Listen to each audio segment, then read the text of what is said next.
Hello and welcome to a new series. So if you don't know me, I'm a 27-year-old lad from Derby. I'm an entrepreneur. I'm currently in Chongqing in China and I'm here for about 9 days. And this series, what this is going to be about is one of my 2026 goals was to journal more and to read more.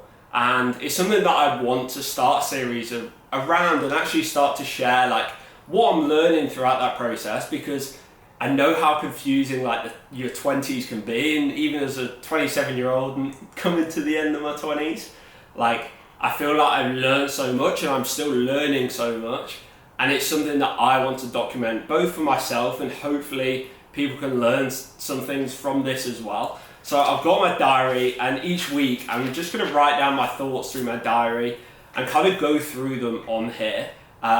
Because one, I think it would be really helpful for me it gives me accountability to keep reading, to keep reflecting, learning new things and actually taking that into my life. But also, as I said, share these ideas, be able to look back on them, and hopefully some people resonate with it as well. So we'll go straight into it with one, which is a quote that I saw, which is quite a famous quote. You can be anything in life, but not everything. I think this is so important. 2026 has just started, and with your goals, it's so easy, I found with myself, that you can try and do everything.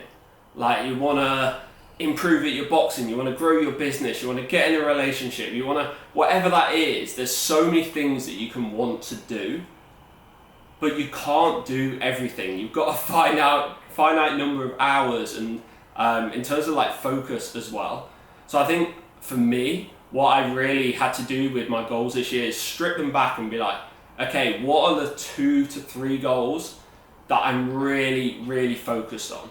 And a good way to think about this is it can be tough to know which goals you want to prioritize, but think about when you're reflecting at the end of 2026. So if you look back at the year, what would you class as a successful year? That might be more business focused or more relationship focused or more fitness focused. Whatever that successful year looks like to you, that should be the goal that you prioritize. So something that I'm really thinking of around this time at the first week of the year. The next one related to this is habits. So what 20% of habits result in 80% of the rewards? That can be in life, that can be in business. So I think it's so easy to set 15 new habits. I want to ice bath in the morning, I want to do my breathing, I want to journal, I want to not go on my phone, I want to not have caffeine for the first 90 minutes, I want to have a litre of water. There's a million different habits that you can implement, and I think a lot of people at the start of the year want to implement a million new habits, which is good, but it's just not achievable. So I think a good way to look at it is what are the 20% of habits that will have the 80% biggest impact and benefit on your year. So for me, I really thought about this, and in life, I think for me, not going on my phone and social media the first hour in the morning and the last hour at night, I think that will have the biggest impact. It's an easy thing to do, it's a low effort thing to do with a really high reward. Another one is exercise. I think that is a small action you can take every single day that will have a massive impact on the year. And also sleep.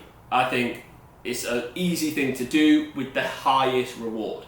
So I think when thinking about your habits, you want to really focus on those low effort things that are easy to do, but have the biggest impact on your life essentially. And also you've got to be thinking, when you're implementing a new habit, you're probably having to subtract something out of your life as well. So you don't just magically find more time.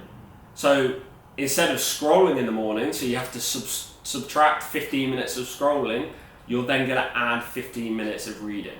So it's not only what you want to add in terms of habits, what do you want to subtract as well to replace those habits? So that's something that I've really been focused on as well, because initially I wrote down a million new habits that I wanted to add, but what are the fundamental 3 to 5 habits that are so important to me that will have the biggest impact on my life? So number 3 is a quote by Blaise Pascal, which is all of humanity's problems stem from man's inability to sit quietly in a room alone. And I think that is so prevalent more than ever in the modern world, because I often think, oh, I don't know where I want to go in life, or I don't know how I'm feeling, or I don't know how to deal with this emotion, or I don't know what decision to make. But when was the last time I've actually just sat there and processed my thoughts? When was the last time any of us were bored? I feel like when I was younger, I would be bored. I would say I was bored. Whereas I just don't think that now. I'm constantly doing work, or I'm constantly, if I ever have that feeling of, oh, I don't know what I'm doing, I'll pick up my phone, I'll start scrolling. We never just sit there and let our thoughts like unravel, essentially. We've constantly got a million things going on where we never actually get to process what is happening. And there's another quote which kind of answers this as well, is the answers you seek are in the silence you're avoiding. And I think a lot of it is, it's uncomfortable to sit with your emotions. It's uncomfortable to sit and just think about where you want to go in life. But if you don't sit there and think, if you're constantly distracted, you're never going to get those answers. You're never going to actually have that time and that breathing space to think through these big questions in life, because we're constantly distracted, we're constantly avoiding these feelings. So that's why something I've implemented is meditation, because it's 10 minutes a day where I can focus on my breath, and I'm hoping that slows down my thoughts. It gets me used to, and I'm training my mind to not constantly be overstimulated.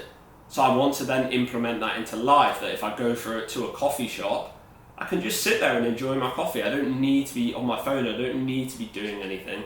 I can start implementing that into my life and kind of slow down my life and give myself that time and that thinking space. I think it's so easy to, when you walk around anywhere, or if you go on public transport, straight away we put our headphones in and start listening to something. And actually, that's a great time where you can just leave and let the world be and kind of just sit with your thoughts. We're constantly distracting ourselves. Number 4 is not a quote, it's one that I've written myself, which is, in order to be happier, we take on the hardest task of trying to change our world rather than change how we see the world. And I think we constantly are pushing for more, to change our world, thinking that will make us happier. Like, we want to earn more money, we want to be in a certain relationship, or we want to live in a certain place and then I'll be happier. And we're actually taking on the hardest task of trying to change the world around us. Whereas actually, all we need to do is change our perception of the world. Like, we don't see the reality of what is actually happening in the world. We constantly have this narrative that we're playing over what we're seeing. So that might be a negative perception of everything that's happening. That might be a negative narrative that you have in your brain, that everything's going against you. So yes, you can earn more money, you can live in a different place, you can get in a relationship, but if you've got that negative perception or negative mindset around the world, nothing is then going to make you happier. Whereas even if you're living an objectively okay life, the best thing you can do is start to look at things you're grateful for. Like, start to enjoy your morning coffee a bit more, or enjoy that you've got your family and friends around you. Like, actually taking time out to be grateful for what you have. And I know that's so cliche, but it's a lot easier to enjoy your current life more by changing your mindset than it is to completely change the whole world around you. And if you don't do the former, it doesn't matter how much you change the world around you. If your mindset is still negative, it's not going to change your reality, essentially. So it's something that I'm trying to think of, because I'm living a life that I used to dream about. I always wanted to have my own business, to travel the world. And I still have these times, constantly I'm thinking, I need more. I want more money, I want to grow my business, I want to go to this place, and it's just constantly more and more, and you can't be happy if you're constantly in that mindset of, I'm lacking stuff. So that's why I want to constantly remind myself of what I already have, and that is a way to make myself happier and enjoy the day-to-day more, is by really focusing on what I have and not what I'm lacking. So number 5 is the excuse I don't know how to do XYZ is no longer an excuse. I constantly say, oh, I don't use my camera much because I don't know how to use it. But everything you need is now at your fingertips. Every bit of information you need is at your fingertips. There's expert knowledge about any topic in the world. You can get access to it instantly. You can read books, you can listen to podcasts, you can go on Google, whatever that is, you have access to everything you need in order to learn to do something. So it's no longer an excuse of, I don't know how to do something. It's more that you're not prioritizing it enough. You're not bothered enough to actually learn it. Because if you were, that information is there. So it's just, for me with the camera, I just need to prioritize it enough to take time out of my day to go on YouTube and learn how to use it and take action on that. And whatever that is for you, I think it's really having that ability to realize it's not really an excuse of, I don't know how to do something, because you can learn from other people, all the information is online. It's more taking out the time and prioritizing it enough that you actually take action and start to learn how to do it. And number 6 is quite different to all the other ones, because the other one's quite deep and thought-provoking about life, whereas actually this one is, don't take yourself so seriously, you're a monkey with a plan.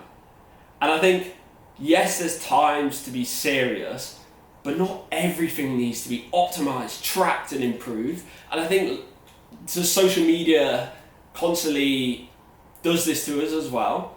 Like, I was out on New Year's Eve enjoying myself, having a few beers with my mates, and everything I'm seeing online is people doing runs and like, oh, you shouldn't be drinking on New Year's Eve, start the year right. Whereas actually, like, it's okay. I've worked hard last year, and it's like, it's okay to enjoy yourself, and you shouldn't feel guilty for doing that. I constantly feel guilty if I'm doing anything that isn't productive or self-improvement, but that shouldn't be the case, because time, if you're enjoying your time doing something, it's not wasted time.